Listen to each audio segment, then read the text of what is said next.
احمد فين؟ في بروكلين بريدج في نيويورك. ازيك يا احمد؟ ايه الاخبار؟ مبسوط جدا اني معاك وفرحان جدا، وربنا دايما يحرمنا من بعض، وان شاء الله رحلات كتيره مع بعض. يا رب يا احمد. رحلات وجروب، واول مره اطلع مع جروب، والجروب بسم الله ما شاء الله كويس جدا ومبسوط قوي. الحمد لله. الحمد لله، وان شاء الله المزيد معاك يا عادل. ايه رايك في الرحله؟ ممتازه ممتازه، وانصح اي حد انه يجي هنا طبعا. ايه رايك في سعر الرحله؟ لا رحله ببلاش.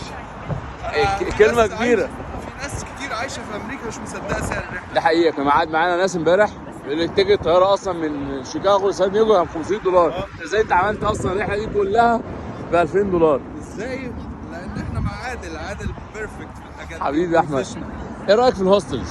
الهوستل كله كان ممتاز بفضل الله، حتى بتاع نيويورك في امستردام في اغلى شارع في نيويورك يعني. ايه رايك في فكره الهوستلز بصفه عامه؟ انت اول مره تجرب هوستلز؟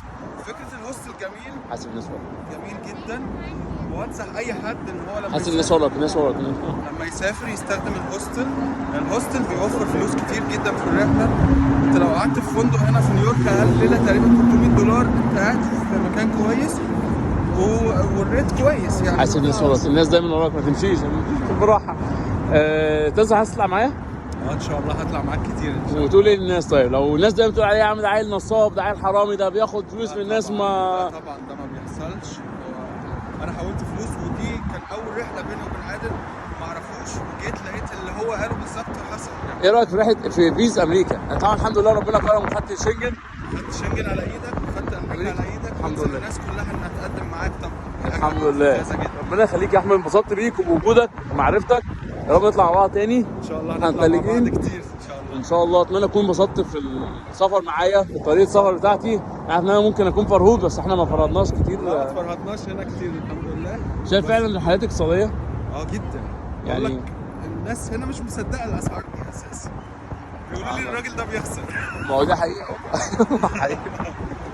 ربنا يخليك يا احمد، شرفت بيك وبوجودك. لو تقول كلمه اخيره للناس اللي اول مره تطلع، سواء بنات او ولاد، يعني معانا بنات برضه مستني هعمل ريفيوهات مع البنات. بصراحه بنات محترمه جدا، برضه بيقعدوا في الهوستل في غرف فيميلز، فدي طبعا حاجه كويسه، واحنا بنقعد في غرف ميكس او ميلز، فدي برضه حاجه كويسه. البنات هتنبسط والولاد هتنبسط، ومفيش ضغط. شايف ان انا شخص اجريسيف، شخص عنيف، شخص الناس تعاملي مع الناس بالعكس، انت تقول كل واحد يعمل اللي هو عايزه، واللي عايز يجي معاه يجي، اللي مش عايز يجي هو حر. انا بديكم السبوتس بتاع الرحله وانتوا حرين في اللي بتعملوه. شايف ان فكره البرنامج اللي انا بعمله يوميا، المشي كتير بعمله، مش هقول على قد فلوس الرحله، بس شايف ان هو بيبقى فيه فعلا مجهود مبذول وفي تعب وارهاق، ولا هو لا على قد حاجتين بنعملهم سلام وبقلب الجروب بقلب الناس؟ في مجهود، ففي انبساط بالمجهود ده، لان انت في الاخر بتشوف كذا مكان باقل تكلفه، فدي حاجه كويسه. اللي عايز يمشي، اللي مش عايز يمشي هو حر. الحمد لله. دي حاجه كويسه، بس كل ما بتمشي بتتعلم ثقافات، بتشوف ناس، بتتعرف بناس، ودي حاجه كويسه جدا. وفي الاول وفي الاخر الجروب كله كويس، بتتعرف بيه. الناس موجوده وفي ناس لسه مش معانا، بتتعرف بيه. وطبعا معانا ناس كلها محترمه بفضل الله، ودي حاجه كويسه. الحمد لله. الحمد لله يعني. الحمد لله. بيبي احمد اشكرك، ويا رب دايما مع بعض، وشكرا لوجودك ودعمك، وشرفت بيك وبوجودك، وبجد يعني سعيد. بقالنا سنين بنتعامل مع بعض، ما شفناش بعض، شفنا بعض. ليك الفضل في الشنجن. ربنا يخليك يا احمد. لا يا عم، والله بفضل ربنا الحمد لله ببذل مجهودي. الحمد لله. يا انا سعيد ان انا قدرت اساعد بايا كان. اكيد مش انا بظهر التاشيره، بس انت تستحقها، رزقك نصيبك، ربنا كرمك، وان شاء الله ربنا يوفقك في اللي جاي كله يا رب. حبيبي. بعد كتير ان شاء الله. امين يا رب. وان شاء الله رحله شهر 5 مع بعض. حبيبي يا احمد.